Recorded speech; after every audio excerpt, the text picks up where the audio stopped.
Since we're going to be talking about happiness, we got to start with the famous pursuit of happiness, which is codified in the American Declaration of Independence. It's interesting to note that the original statement by John Locke was the right to life, liberty, and property. The substitution of the word property with the word happiness, it might have been a deliberate move to tell everybody that we are aspiring for more than just material wealth, more than just property. And this change could have been a strategic effort to discourage the endorsement of slavery in a legal document. Especially during that time, slaves were still pretty much considered a property. Alternatively, the use of the term happiness could have symbolized a declaration of freedom from influence of other powers. Looking at you, Britain. It's plausible that the Founding Fathers had multiple considerations in mind as they crafted this foundational document for the nation. What is clear, though, is that the pursuit of happiness represented the pursuit of freedom. And freedom not just from unfair taxation and tyranny of an external power. Still looking at you, Britain. But freedom to think, to create an identity, to make mistakes, and to self-organize, to self-govern. And of course, it wasn't a perfect world and still isn't a perfect world. So that freedom that the Founding Fathers were seeking, unfortunately, only trickled down for a very long time to just a select few. Looking at you, white people. And only for half of those select few for a very long time. Looking at you, white men. So in our modern world, what does happiness or pursuit of happiness or even the term happiness mean? Do we understand it? Well, happiness means different things to different people. Overall, most people approach happiness as a state of joy, being free of stress, and having more positive emotions than the negative emotions. And that's a basic formula, an explanation for a 5-year-old, but that's essentially what it is. And happiness is a well-researched concept, and due to its multidimensional nature, it has been explored in depth by psychologists and sociologists, neuroscientists, philosophers since the beginning of time, public health researchers everywhere, and environmental scientists. Basically, if you ever wore a white coat or you're a PhD nerd, you have directly or indirectly scientifically studied happiness. So if it is so well understood, why is it so elusive and unattained by the masses today? Especially if you look at the Western countries, and especially United States, why do we hear reports of increasingly higher levels of anxiety, mental health issues, and dissatisfaction by the masses? Is it that the people don't understand what makes them happy? Is it that we are chasing the wrong things? Is it a mental health problem to be solved by drugs? Is it our genes? Is it our lifestyles? Is it our mindset? Is it a lack of understanding of human biochemistry? Is it our focus on external factors and the state of world affairs beyond our control leading to unhappiness? Is it our lack of spirituality and lack of deep connection to meaning, to anchor ourselves to something in this post-religion, post-modernist world? Well, I think you know what I'm alluding to, what the answer is here. It's a little bit of everything. The everyday baseline level of happiness is impacted by our understanding of ourselves, us chasing right or wrong goals, and unfortunately our genetics play a part in it too. Our sedentary, isolated Western lifestyles, our mindsets, what we prioritize, our lack of focus oftentimes that we bring to life, our lack of meaning, our lack of connections, our lack of spirituality. On that scary note, are we doomed? No. The good thing is, like with anything worth pursuing in life, the pursuit of happiness is totally attainable. And no, I'm not selling anything. I'm telling you the truth, which is it's attainable through awareness and having the right mindset. Essentially, that's what it is. You can look up a lot of the folks that have done tremendous work on this, and I will put them in the description for the video, but look up David Goggins with his focus on mindset. Look up Sadhguru with his focus on internal engineering. Tony Robbins with his focus on leadership. Alan Watts, Perfect 2, Sleep 2, and learn about the philosophy behind happiness. And Andrew Huberman, that focuses on the biochemistry and the mindset. I'll include those, but their main message is you have to lead yourself to happiness. Similar to the pursuit of wealth, happiness is also a journey one embarks on. It's not just a cliche. Happiness is a direction one takes. It is the way one travels through life and not a destination in and of itself. Your awareness of what the human brain and the human spirit truly seeks deep down, that will steer your life's journey, and it will steer to or away from happiness. So with that in mind, let's break down what this animal, this Homo sapien, this ape that discovered fire not so long ago, started forming tribes, hunting and gathering, and just recently became quote-unquote civilized, or so it thinks, needs to feel fulfilled, to feel content. Here, major key alert. Humans are biochemical machines.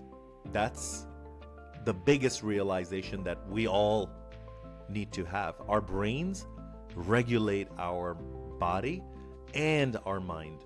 And it's done through these molecules, these chemicals. Our minds literally create our own sense of well-being or our sense of anxiety, fear, unhappiness.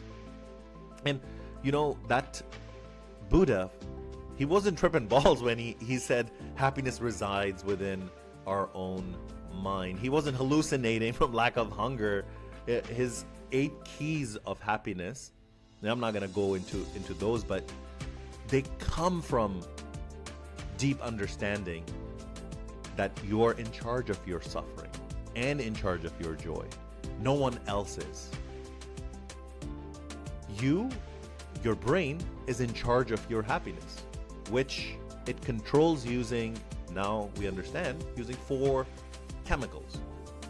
What are they? Dopamine, also known as a reward chemical.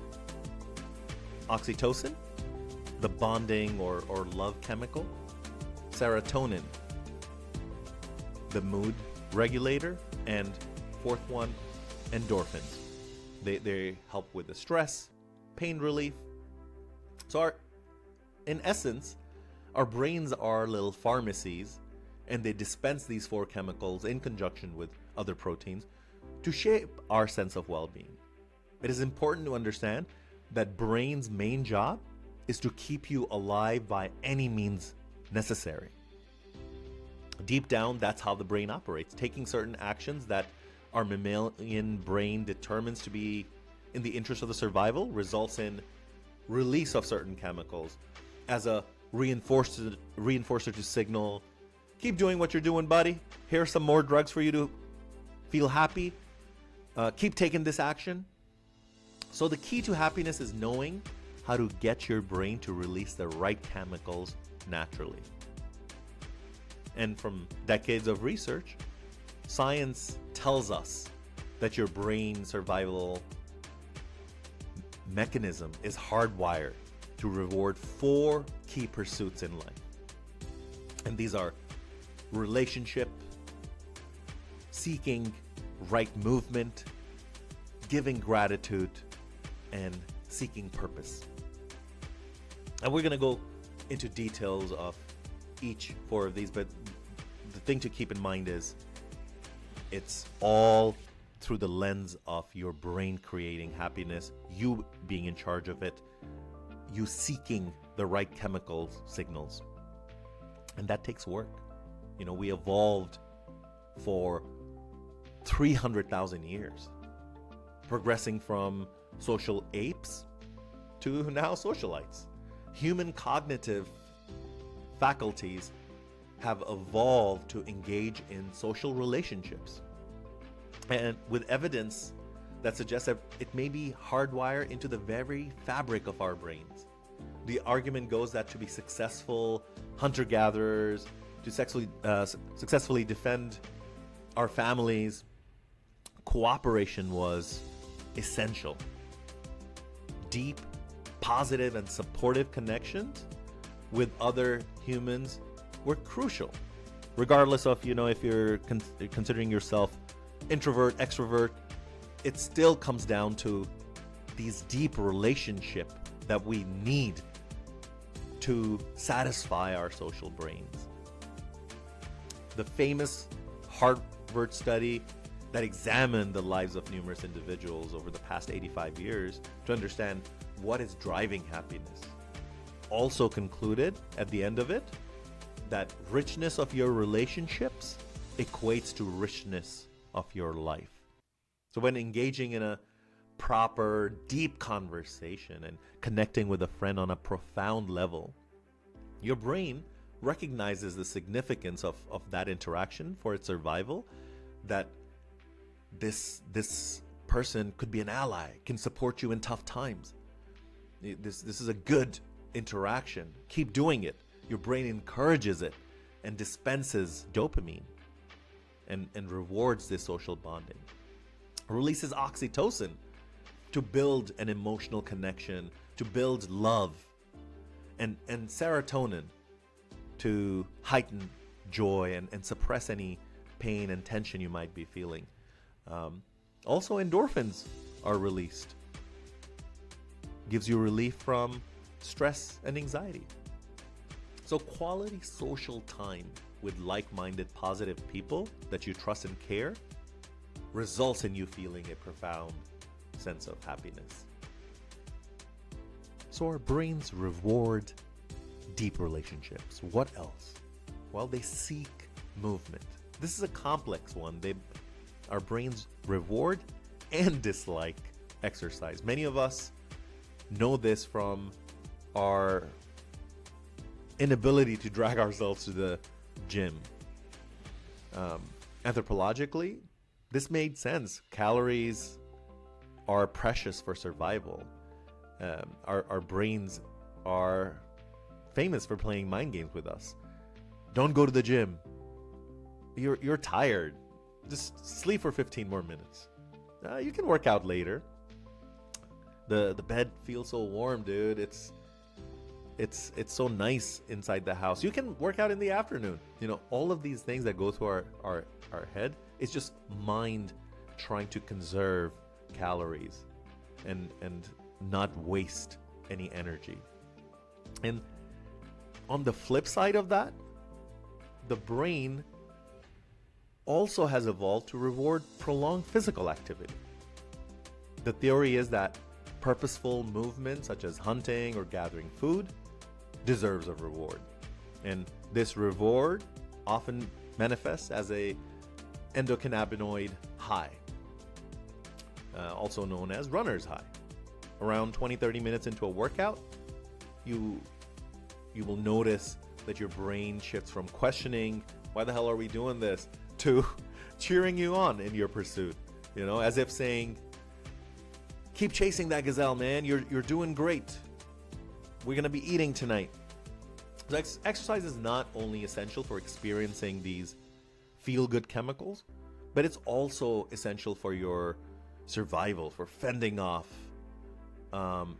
infection through the release of neurotrophic molecules and anti-inflammatory cytokines. Cytokines? I don't know. I'm not a white coat guy. Cytokines. Yeah, I think so. Additionally, regular exercise also contributes to your improved heart function, and it helps prevent diabetes. You know, we all know that. So go ahead and chase that imaginary gazelle, run away from that imaginary lion, deadlift that log that's in your way, curl those boulders blocking your path. Your brain needs it. It will reward you with feel-good chemicals and health. Next piece of the happiness equation is the importance of practicing gratitude. And this one could be framed within the context of our need to be social and collaborative. But I feel this concept of being thankful is so central to our well-being that it deserves a separate acknowledgement. All cultures recognize the significance of expressing gratitude for a richer life. Every philosophy and religion talks about giving thanks, but we don't always delve into the mechanism behind how the giving of thanks translates to getting happiness. It's just sort of implied. So let's talk about that concept of reciprocity. You do something for me and I will do something for you. Why is that essential for social animal? To the extent that our brains evolved a reward mechanism with a release of dopamine and serotonin. You can tap into that mechanism by writing down things that you are grateful for, you know, that gratitude journaling as a practice. Or you don't even have to do that to tap into the mechanism. If you're being mindful about aspects of your life regularly that evoke gratitude, will allow you to tap into the feel-good chemicals and experience happiness. And that's the funny part, right? Like, being thankful ends up helping you by invoking feel-good chemicals. That's why there's such emphasis on it. The early sort of philosophical traditions and religions noticed it, but they didn't really know why that was making you feel good. It's part of your DNA. Experience thankfulness, and your brain rewards you. So, what have we talked about so far? Building deep relationships, exercise, gratitude. The other big piece is having deep purpose. Have you noticed if you're really looking forward to doing something? Perhaps it's going to a concert, you playing your favorite sport, you're planning a vacation, or working on a personal project that is important to you. You feel like a different version of yourself, don't you? Your mind feels fresher than your regular self. Your thoughts are just effortless. Your words flow better, and you feel switched on and engaged, kind of like me right now. You know, I'm fired up talking about this stuff. What is different about you in those moments? Have you thought about that? In those hours when you have a different gear, you have a different drive, you feel a different kind of power coursing within you. Well, your brain, when you're really switched on, is dialing into purpose. It's that sense of mission when you're feeling driven and motivated and focused. During those moments, we are reminded why the effort is worth it, and we're compelled to dig deeper and work harder. We feel focused to create, produce, achieve. Our brain rewards our journey to climb the mountain by giving us the feel-good chemical. and dopamine to further help us focus and strive. It creates a positive feedback loop. It improves your performance and happiness, which gives you higher focus and improves your performance, which results in your happiness. So this positive feedback loop, this cycle, is powerful, right? And unfortunately, it's often hijacked. We have to be mindful of that by those that understand the human reward mechanisms. Cults, as an example, have done that historically. Religions tap into that as well, and I won't go too deep into that. Most recently, folks like Mr. Zuckerberg, and with social media platforms and other apps, utilize this principle to make their services and their apps, quote unquote, more sticky. They give you a sense of purpose. They give you cheap dopamine. And Andrew Huberman, I love his podcast. He talks about it, and he's way more qualified than me. He actually has qualifications around this. But the message is the same that I'm bringing you. That purpose gives you energy.